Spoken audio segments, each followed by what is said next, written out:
On a vu dans la précédente vidéo que tous les êtres vivants étaient en compétition pour les ressources. Et dans le cadre de cette compétition, ils vont mettre en place des stratégies. Des stratégies qu'ils vont devoir optimiser pour être meilleurs que les autres.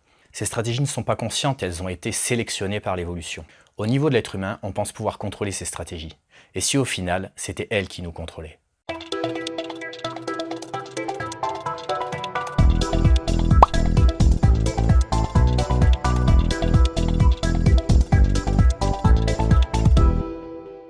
Bonjour à tous, bienvenue sur La Psychologique pour cette nouvelle vidéo.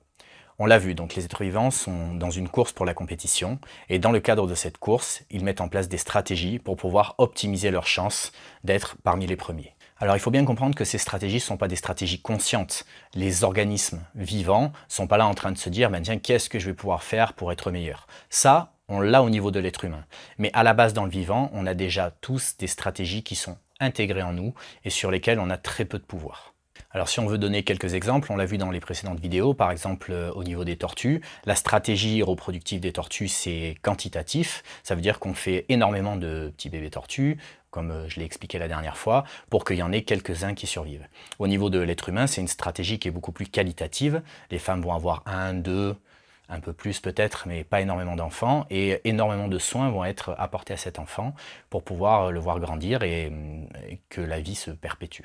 Parce que l'objectif de toutes ces stratégies, au final, c'est bien la perpétuation de l'espèce. Ça s'inscrit toujours dans cette appétence dont on a parlé au début, survivre, se reproduire. Alors même les stratégies qui vont être en lien avec, par exemple, chercher de la nourriture, on sait que ça s'inscrit toujours là-dedans.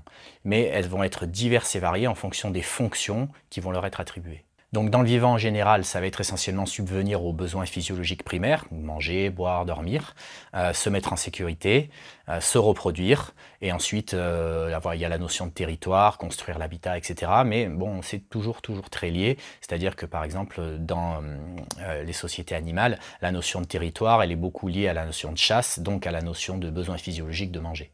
D'ailleurs, la notion de territoire, c'est une stratégie en elle-même, puisqu'il y a des animaux qui n'intègrent pas du tout cette notion territoriale, qui se baladent et qui trouvent la nourriture là où elle est. Comme si on prend par exemple le monde des insectes, il y a très peu d'insectes qui ont des notions de territoire. Pour ce qui est des carnivores, par contre, la notion de territoire est très importante. Pour ce qui est des herbivores, elle l'est beaucoup moins, parce que la ressource alimentaire, donc végétale, est beaucoup plus abondante. Pour ce qui est des carnivores, c'est les autres êtres vivants. Donc ils vont essayer de minimiser la compétition entre eux grâce à cette notion de territoire. Donc ces stratégies, elles vont être physiologiques ou comportementales. Une stratégie par exemple comportementale, ça va être la stratégie d'un animal qui va être assez petit et qui va utiliser beaucoup d'agressivité pour faire fuir ses éventuels prédateurs. On prend l'exemple du blaireau. Le blaireau, c'est un animal qui est extrêmement agressif parce que comme il n'est pas très grand et qu'il est souvent exposé à des animaux un peu plus imposants que lui, notamment ceux qui vivent dans les contrées un peu subsahariennes, où il peut être amené à être opposé à des félins par exemple, c'est son agressivité qui va faire qu'il va pouvoir préserver son intégrité physique en générant la peur chez ses opposants. Une stratégie physiologique, c'est le fameux, on y revient toujours, coup de la girafe, qui en fait, plus il est grand, plus permet à la girafe d'accéder à de la nourriture. Donc ça, c'est une vraie stratégie qui se manifeste par une caractéristique physiologique. Alors au final, ces stratégies, elles viennent d'où? Comment ça fonctionne finalement? Comment on en arrive à avoir un cou qui devient plus long, à avoir un animal qui devient plus agressif ou qui fait des milliers de bébés pour pouvoir assurer la perpétuation de son espèce, et d'autres qui en font qu'un seul et qui en prennent soin? Comment ça se passe? Bon, je vous ai préparé une petite illustration très basique pour pouvoir vous expliquer un petit peu les mécanismes. Là, c'est vraiment très simple, mais ça va permettre de comprendre le principe, et après, on peut l'étendre à tout le vivant. On va envisager un environnement fictif. On imagine par exemple une flaque d'eau, et à l'intérieur de cette flaque d'eau, il y a des petits organismes vivants. Donc c'est des petites billes, ils n'ont rien de particulier, et dans un premier temps, ils peuvent rien faire d'autre que se laisser porter par le courant. Donc ici, il y a des petits, on va dire, nutriments qui leur permettent de se nourrir en fait, et ces petits nutriments, ils flottent aussi dans cette masse d'eau, dans la flaque d'eau. Et dans la flaque d'eau, on va rajouter un courant. C'est ce qui permet en fait aux nutriments de circuler et aux petits organismes oranges de circuler aussi. Là, l'écosystème, il est très simple. On a un type d'organisme vivant, un type de nutriments, une flaque d'eau, donc un écosystème fermé, et un courant qui permet, en fait, qui va faire circuler tout ce petit monde à l'intérieur de la flaque. Donc là, le courant, je l'ai matérialisé en rouge et on voit que les petits organismes, quand ils vont rencontrer un nutriment, ils vont l'ingurgiter, donc il va se mettre à l'intérieur de lui. Et puis on imagine que quand ils en ont ingurgité au moins 3, ils changent et ils deviennent rouges au lieu d'être oranges. Alors on peut dire par exemple, si on fait un parallèle, qu'ils sont arrivés à maturation, ils ont suffisamment mangé, ils sont devenus grands et forts et ils sont arrivés à maturation. Alors ensuite, qu'est-ce qui se passe? Il faut qu'ils se reproduisent. Donc toujours pareil avec ce courant, il y en a deux qui vont se rencontrer par le hasard du courant et ils vont se lier entre eux, ils vont s'assembler pour se dupliquer. Donc de cette duplication, il va jaillir un nouvel petit organisme orange, donc exactement le même que les autres. Et pourquoi pas un deuxième? Et pourquoi pas un troisième? Et là, le troisième, il va naître avec une particularité, c'est qu'il va avoir une petite queue. Alors, comment ça se fait qu'il va avoir une petite queue? Là, on va rentrer un petit peu dans la génétique, mais je vais survoler. En gros, quand deux organismes s'accouplent, il y a une fusion des gamètes, et ça donne naissance à un œuf. Et cet œuf, c'est la combinaison du patrimoine génétique du père et du patrimoine génétique de la mère. Donc ça, c'est pour la reproduction sexuée. Et quand les gènes s'assemblent entre eux, parfois, il y a des petits accidents génétiques. Il y a des petits bouts de gènes qui se découpent, qui se détachent sans faire exprès, qui vont se mettre sur un autre bout, etc. Donc c'est ce qu'on appelle les crossing over en génétique. Et ça va créer des mutations. Et ces mutations, elles peuvent être passées complètement inaperçues, c'est-à-dire qu'elles n'ont aucune conséquence, ou alors elles peuvent en avoir. Alors évidemment, avant que ça crée une petite queue directement, évidemment, il y aura plein d'étapes, mais là, on est sur un truc qui est très schématique. Donc là, on se rend compte que notre organisme, grâce à sa petite queue, que n'ont pas les autres, lui, il peut se déplacer. Ça veut dire que il est plus tributaire du courant, il peut aller chercher ses nutriments, et une fois qu'il les a ingurgités, il peut aller chercher son partenaire pour se reproduire. Donc là, c'est vraiment intéressant parce qu'une fois que... Alors, bien sûr, il va être meilleur que tous les autres. C'est-à-dire que les autres, eux, ils sont obligés d'attendre que les nutriments les rencontrent, alors que lui, il se déplace, il va les chercher. Donc, il est beaucoup plus rapide, il arrive beaucoup plus vite à maturité, et il peut choisir directement son partenaire et aller s'accoupler avec. Et là, il transmet sa petite queue à sa descendance et on voit arriver donc une population de petits organismes oranges avec une queue. Donc ces petits organismes oranges, ils se sont développés, ils sont beaucoup plus efficaces que les autres dans la compétition pour les ressources, puisque ils peuvent se déplacer et pas les autres. Donc petit à petit, ils vont pouvoir manger toutes les ressources et il n'y aura plus de ressources pour les autres qui vont disparaître. Et c'est donc ainsi que la caractéristique petite queue s'est répandue dans l'espèce et qu'à partir de cette époque, donc en fait ça va très lentement, ça se fait sur des milliers d'années, mais au bout de ce processus évolutionniste, les organismes oranges sans queue ont complètement disparu parce qu'ils sont plus compétitifs pour les ressources par rapport aux organismes oranges avec queue, et la queue est devenue une des caractéristiques de l'espèce, alors de cette nouvelle espèce finalement, puisque c'est une espèce mutante issue de l'ancienne, mais qui est aujourd'hui avec des caractéristiques que n'avait pas l'autre. Alors du coup, ce qui est intéressant de cette vision des choses, c'est qu'au final, la queue, c'est une stratégie, mais elle est arrivée par accident, elle est arrivée par hasard. Elle s'est perpétuée parce que finalement, elle a donné un avantage aux organismes par rapport à ceux qui ne l'avaient pas. Mais finalement, c'est l'organisme lui-même, la stratégie, puisque la queue fait partie de lui. Donc au final, ce qu'on peut dire, c'est que on pense que les êtres vivants utilisent des stratégies pour être optimales dans la compétition pour les ressources, mais en réalité, les êtres vivants sont des stratégies dans cette compétition pour les ressources. L'être vivant tel qu'il est, l'organisme, moi, l'être humain par exemple, est une réponse stratégique à mon patrimoine génétique pour optimiser ses chances de se dupliquer dans la compétition pour les ressources. Bon alors là, dans mon petit schéma, c'est, vous l'avez compris, extrêmement simplifié, c'est pour vous expliquer les mécanismes, mais bien sûr, tout est interconnecté. Les stratégies, elles sont liées à l'environnement, bien évidemment, elles sont aussi liées aux autres êtres vivants. Alors, cette histoire de stratégie, c'est passionnant. Il y a des millions d'exemples. Je vous laisserai faire des recherches, mais je vais vous en donner un ou deux.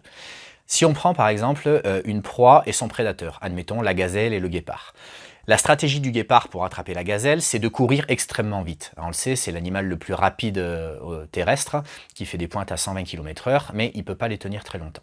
La gazelle, elle court moins vite que le guépard. Donc, pour lui échapper, sa stratégie, c'est de faire des virages extrêmement rapides et extrêmement brusques, que le guépard a plus de mal à anticiper. Donc qu'est-ce qui se passe? Toutes les gazelles qui arrivent à maîtriser cette technique de virage arrivent à échapper au guépard. Donc elles peuvent se reproduire, donc elles transmettent cette caractéristique à leur descendance. Mais le guépard, lui, s'il veut arriver à survivre, il faut qu'il les attrape, ces gazelles. Donc tous les guépards qui vont arriver à anticiper les virages des gazelles pourront finalement les attraper, pourront se reproduire et ils vont transmettre cette stratégie d'anticipation à leur descendance.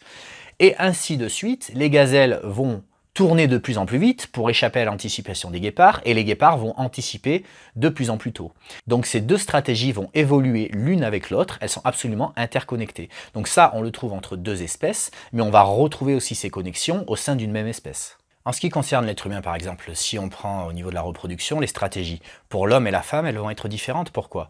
Parce que l'homme, lui, il peut se reproduire toute la journée, tout le temps, dès la puberté jusqu'à la fin de sa vie. Et dans l'absolu, un homme serait capable de mettre enceinte 2-3 femmes dans une journée, et ça tous les jours.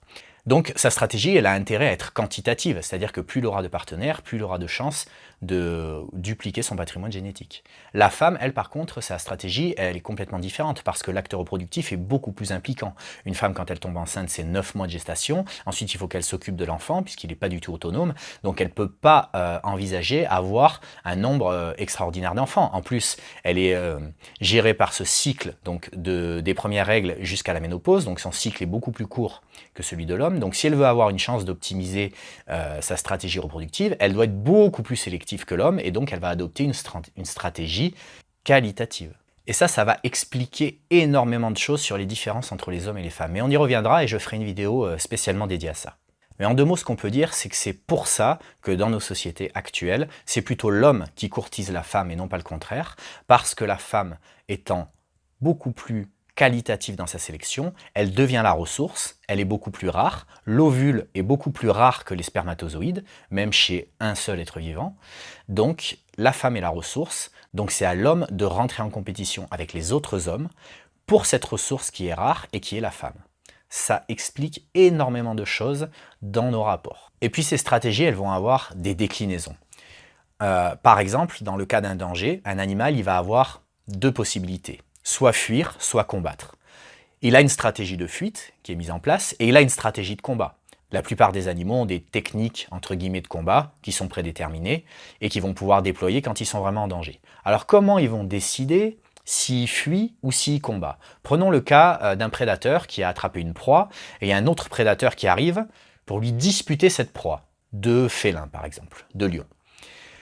Comment choisir entre combattre ou abandonner sa proie et fuir? Eh bien, ça va être une question de rapport entre les gains et les pertes.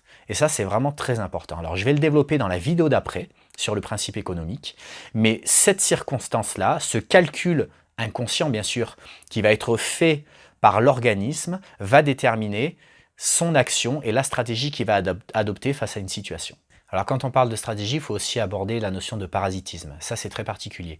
Les parasites, ce sont des organismes dont la stratégie est d'utiliser leur hôte pour pouvoir se dupliquer. Alors je vais vous donner un exemple très simple, les microbes, les virus. Par exemple, le virus du rhume. Quand on a le rhume, on éternue. Pourquoi on éternue? Parce qu'en fait, cet éternuement, ça va aider à la propagation du virus. Quand on éternue, on met la main dans la bouche pour ne pas contaminer les autres. Parce qu'en fait, un des effets de ce virus, c'est de nous faire éternuer pour pouvoir se propager. Donc ce parasite, il a une influence sur nous et il nous fait adopter un comportement qui à la base n'est pas le nôtre. Parce que l'éternuement n'a aucun intérêt pour un organisme comme l'être humain. Donc on voit que avec cet exemple que les stratégies, elles influencent énormément nos comportements, mais les stratégies des autres êtres vivants peuvent aussi énormément influencer nos comportements. Et là, ça devient vraiment complexe. Donc la clé de cette vidéo, ce qu'il faut retenir, c'est que tous les êtres vivants utilisent des stratégies, mais sont avant tout les réponses stratégiques de leur patrimoine génétique à l'adaptation dans leur environnement. Nous, les êtres humains, nous avons un ensemble de stratégies innées, mais nous sommes nous-mêmes une stratégie qui a été sélectionnée par le vivant pour répondre aux contraintes de l'environnement. Alors dans l'absolu, tout va bien. On est adapté, on est des stratégies, on utilise aussi des stratégies, on est un tout en fait, pour être optimal dans notre environnement, donc tout va bien. Quel est le problème? Eh bien le problème, c'est que ces stratégies, elles ne prennent en compte que l'efficacité et absolument pas le bien-être. Je vais vous donner un exemple très concret. Si la stratégie du vivant, c'est d'optimiser la possibilité de dupliquer les copies d'eux-mêmes, les meilleures stratégies qui ont été utilisées, c'est celles des animaux d'élevage. Pourquoi? Parce que les animaux d'élevage, aujourd'hui, ils représentent plus de 90% de la biomasse des êtres vivants sur la Terre.